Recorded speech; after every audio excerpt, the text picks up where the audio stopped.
নাহমাদুহু ওয়া নুসাল্লি আলা রাসূলিল কারীম। সম্মানিত দর্শক শ্রোতা ভাই বোনেরা, আসসালামু আলাইকুম ওয়া রাহমাতুল্লাহ। আমি আপনাদের সামনে আজকে গুরুত্বপূর্ণ যে বিষয়টি নিয়ে এসেছি, যেই কারণে রোজা রাখার পরেও এত কষ্ট করে উপাস থাকি, না খেয়ে থেকে রোজা রাখার পরেও যেই কারণে কবুল হবে না, এই বিষয়ে রাসূল করিম সাল্লাল্লাহু আলাইহি ওয়াসাল্লাম তিনি 1500 বছর আগেই বলে গিয়েছেন, সিয়াম পালন, রোজা পালন করতে হলে এই কাজ থেকে বিরত থাকতে হবে। সেই বিষয়ে আমি প্রথমে হাদিসটি বলছি, যে হাদিসটি বুখারী শরীফে রয়েছে এবং মুসলিম শরীফ, মিশকাত শরীফেও 1902 নম্বর হাদিস।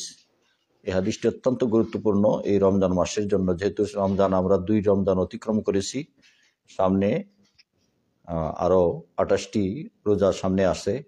এই জন্য সেই রোজাগুলি যাতে এইভাবে পালন করতে পারি, 2টা প্রধান বিষয় আছে, 2টা প্রধান বিষয় এর সাথে সম্পৃক্ত অনেক বিষয় আছে। 2টি প্রধান বিষয় আজকে আলোচনা করব হাদিসের আলোকে। প্রথমে হাদিসটি আপনাদের সামনে পেশ করছি, যে বুখারী শরীফের হাদিসটি। আন আবি হুরায়রা রাদিয়াল্লাহু তাআলা ক্বালা ক্বালা রাসূলুল্লাহ সাল্লাল্লাহু আলাইহি ওয়াসাল্লাম মান লাম ইয়াদা কাওলা যুরি ওয়াল আমালা বিহি ফালাইসা লিল্লাহি হাজাতুন ফি আন ইয়াদা তাআমাহু ওয়া শারাবাহু, রাওয়াহুল বুখারী। রাসূল মুহাদ্দিসিন হযরত আবু হুরায়রা রাদিয়াল্লাহু তাআলা আনহু থেকে এই হাদিসটি বর্ণিত। তিনি বলেন, রাসূল করিম সাল্লাল্লাহু আলাইহি ওয়াসাল্লাম ইরশাদ করেন, মান লাম ইয়াদা কাওলা যুর ওয়াল আমালা বিহি, যে ব্যক্তি মিথ্যা কথা এবং মিথ্যা কাজ, অশ্লীল কাজ ছাড়তে পারলো না, তার উপবাস থাকা, না খেয়ে থাকা আল্লাহর কোনো প্রয়োজন নেই, অর্থাৎ পানাহার বন্ধ করে রাখা। এখানে 2টা শব্দ বলা হয়েছে, একটা হলো কাওলা যুর, আরেকটা হচ্ছে আমলুজ যুর।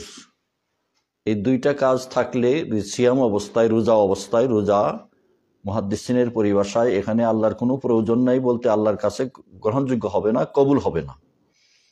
এত কষ্ট করে আমরা যদি সিয়াম পালন করি, সিয়ামের উদ্দেশ্যটা কি? আল্লাহ তাআলা যেখানে কোরআনে কারিমে বলেছেন, লাআল্লাকুম তাত্তাকুন, যাতে তোমরা মুত্তাকি হতে পারো। তো মুত্তাকি হওয়ার জন্য, পরহেজগার হওয়ার জন্য, আল্লাহওয়ালা হওয়ার জন্য যে কাজটি আল্লাহ পাক আমাদের উপর ফরজ করেছেন সিয়ামের মাধ্যমে, রোজার মাধ্যমে সেটা অর্জন হবে। সেখানে যদি এই কাজগুলি সম্পৃক্ত থাকে রোজাদারের সাথে, তাহলে রোজা আল্লাহর কাছে যদি কবুলই না হয়, তাহলে কিভাবে আমরা পরহেজগার হব, কিভাবে আমাদের এই রোজার মর্যাদা, সওয়াব, দিনে রাতের মর্যাদা, এগুলি কিভাবে লাভ হবে কবুল না হলে? রোজা তো কবুল হতে হবে। এই কারণে 1 নম্বর কাউলাজ জুর ওয়া আমলুজ জুর। জুর শব্দের অর্থ হচ্ছে মিথ্যা কথা, মিথ্যা সাক্ষী। মিথ্যা কথা, মুখের দ্বারা, জবানের দ্বারা যত অন্যায় কথাবার্তা হয়, অসৎ কথাবার্তা হয়, সকল কথাবার্তাকে এক কথায় বলা হয়েছে কাউলাজ জুর। বিচারে মিথ্যা কথা বলা, কোর্টে গিয়ে মিথ্যা সাক্ষ্য দেওয়া, মানুষের বিরুদ্ধে মিথ্যা কথা বলা, গীবত করা, জবানের দ্বারা চুগলখুরি করা, ফাহেসা কথা বলা, গালাগালি করা, সত্যকে গোপন করে মিথ্যা কথা বলা, ব্যবসা বাণিজ্যের সকল জায়গায় এই মিথ্যা কথাটা হচ্ছে কাউলাজ জুর। কারো বিরুদ্ধে মিথ্যা কথা বলে কাউকে ফাঁসানোর চেষ্টা করা, রাজনৈতিকভাবে একটি দল আরেকটি দলের বিরুদ্ধে মিথ্যা কথা বলে তাদের উপর দায় চাপিয়ে দেওয়ার চেষ্টা করা। এইভাবে যে যেখানে আমরা অবস্থান করছি সেখানে কোনো মিথ্যার আশ্রয় নেওয়া, সেটার নাম অশ্লীলতার আশ্রয় নেওয়া, বেহায়াপনার আশ্রয় নেওয়া, জবানের দ্বারা মানুষকে কষ্ট দেওয়া, এই সবগুলি হচ্ছে কাউলাজ জুর। আর আমলুজ জুর সেটা বাস্তবায়ন করা, যে কথাগুলি আমরা বলি সেগুলি বাস্তবায়ন করা। আমলুজ জুর যেটা অশ্লীল কাজ, অন্যায় কাজ, অসৎ কাজ, ব্যবসায় ভেজাল দেওয়া, এটা হলো আমলুজ জুর। তারপরে মানুষের সম্পদ আহরণ করা, অন্যায়ভাবে আত্মসাৎ করা, সুদ ঘুষ, এগুলি ছিনতাই ডাকাতি রাহাজানি যা আছে সবগুলি হচ্ছে আমলুজ জুর। এগুলি খারাপ কাজ, অন্যায় কাজ, অসৎ কাজ। অর্থাৎ সিয়াম রাখা অবস্থায় অসৎ কাজ, পরস্পরে ঝগড়াঝাটি লেগে যাওয়া, মারামারি করা, একজনের উপর আরেকজনে আঘাত করা, এটা হলো আমলুজ জুর। এরকম গ্রামে গঞ্জে, বাজারে, হাটে বাজারে অনেক সময় সিয়াম অবস্থায় মারামারি গিয়ে আক্রমণ করা হয়, কিলাকিলি করে, মারামারি করে, লাঠি দিয়ে মারামারি করে, এগুলি আমলুজ জুর। আর কথার দ্বারা মানুষকে কষ্ট দেওয়া, গালাগালি করা, পুরুষেরা অনেক সময় লাগে, মহিলারাও ঝগড়া লাগে রোজা থাকা অবস্থায়, এইগুলি হচ্ছে কাউলুজ জুর আমলুজ্জুর। এই দুইটা কাজ আমাদের 100% মানুষের মধ্যে কম বেশি আছে। ইমাম বলেন, হুজুর বলেন, পীর সাহেব বলেন, মাশায়েখ বলেন, শিক্ষক, রাজনীতিবিদ, অফিসার, রাষ্ট্রনায়ক থেকে শুরু করে সকলের মধ্যে কম বেশি এই দুইটা আমল আছে। এই দুইটা আমল হচ্ছে আমলুসসু অর্থাৎ কাউলুজ্জুর ও আমলুজ্জুর। কোনো না কোনো পর্যায়ে আমরা মিথ্যার আশ্রয় নিয়ে থাকি, কোনো কারণে, নিজের ব্যক্তিগত কারণে হোক, সামাজিক কারণে, দলীয় কারণে, বিভিন্ন কারণে মিথ্যার আশ্রয় নেওয়া, এটা হলো কাউলুজ্জুর, মিথ্যা কথা বলা। আর অন্যায় কাজটা করে ফেলা, এটা হলো আমলুজ্জুর। এই দুইটা থেকে আমাদের ব্যক্তিগতভাবে, পারিবারিকভাবে, সামাজিকভাবে, সকলভাবে যদি আমরা ত্যাগ করার চেষ্টা না করি, তাহলে এই কষ্টের সিয়াম, এই পানাহার বন্ধ রেখে সারাদিন উপাস থাকা আল্লাহর দরবারে গ্রহণযোগ্য হবে না, কবুল হবে না। অতএব আমরা রমজান সামনে আসে, আসুন আমরা এই অন্যায় কাজকে থেকে আমরা দূরে থাকি।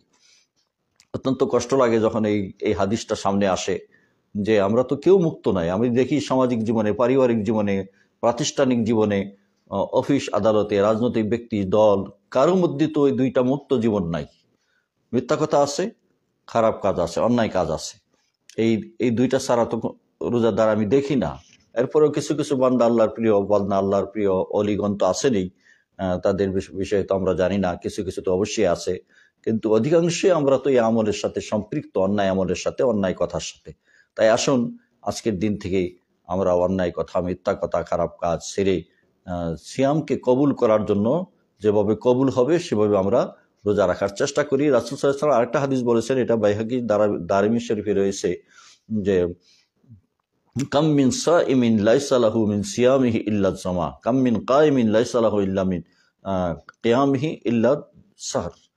আল্লাহ রসুল বলেছেন, এমন অনেক রোজাদার আছে যাদের উপাস থাকা ছাড়া কোনো লাভ নাই। অনেক দাঁড়ায় ইবাদতকারী আছে যাদের দাঁড়ানো থাকা ছাড়া, রাত্রি জাগরণ ছাড়া আর কোনো লাভ নাই। অর্থাৎ এই আমলুজ্জুর যদি থাকে, কাউলুজ্জুর যদি থাকে, তাহলে দাঁড়ায় ইবাদত করা আর সারাদিন না খায় থাকা, পানাহার বন্ধ করে রাখা, উপাস থাকা ছাড়া আর কোনো ফায়দা হবে না, উপকার হবে না। তাই এই দুনিয়ার জীবনে, আখিরাতের জীবনে যাতে আমাদের সিয়াম উপকার হয়, ইবাদতগুলি আমাদের কাজে লাগে, মহান আল্লাহ তাআলার নিকট গ্রহণযোগ্য হয়, সেই জন্য রাসূল সাল্লাল্লাহু আলাইহি সাল্লামের ১৫০০ বছর আগে যে ঘোষণা দিয়ে গেছেন, আল্লাহ নবী মুহাম্মদ সাল্লাল্লাহু আলাইহি সাল্লামের ঘোষণাকে গ্রহণ করি, এই অন্যায়কে পরিহার করে রোজা যদি পালন করি, আল্লাহ এবং রসুলের ভালোবাসা পাবো, রোজা কবুল হবে, পারিবারিক জীবন, সামাজিক জীবন, রাষ্ট্রীয় জীবন, সকল জায়গা সুন্দর হবে, ইসলামের পরিবেশ তৈরি হবে, জান্নাতের পরিবেশ তৈরি হবে, আমরা পরকালীন জীবনে চিরস্থায়ী জান্নাতে যেতে পারবো। সেই আহ্বান রেখে আমি আমার আজকের এই রোজা কবুল না হওয়ার দুইটি কারণ সংক্ষিপ্ত আলোচনা করেছি। আসুন আমরা গ্রহণ করি। কে কি করলো না করলো সেদিকে না থেকে আমি কি করলাম, সকলের মনে যদি এই প্রশ্ন নিয়ে আসে যে আমি এই কাজে জড়িত আছি কিনা, আমি যদি থাকি আমি পরিহার করি, আর যদি আমি না থাকি আমার পরিবারের অন্যান্য সদস্যদেরকেও দেখবো এই কাজের সাথে জড়িত আছে কিনা, তাদেরকে ফিরিয়ে রাখার চেষ্টা করব। এই চেষ্টা যদি আমরা সকলেই করি, তাহলে আমাদের পরিবার, ব্যক্তি, সমাজ সুন্দর হয়ে যাবে। আসুন আমরা সবাই রাসূল সাল্লাল্লাহু আলাইহি ওয়াসাল্লামের হাদিস মেনে রোজা পালন করি। ওয়া আখিরু দাওয়ানা আনিল হামদুলিল্লাহি রাব্বিল আলামিন।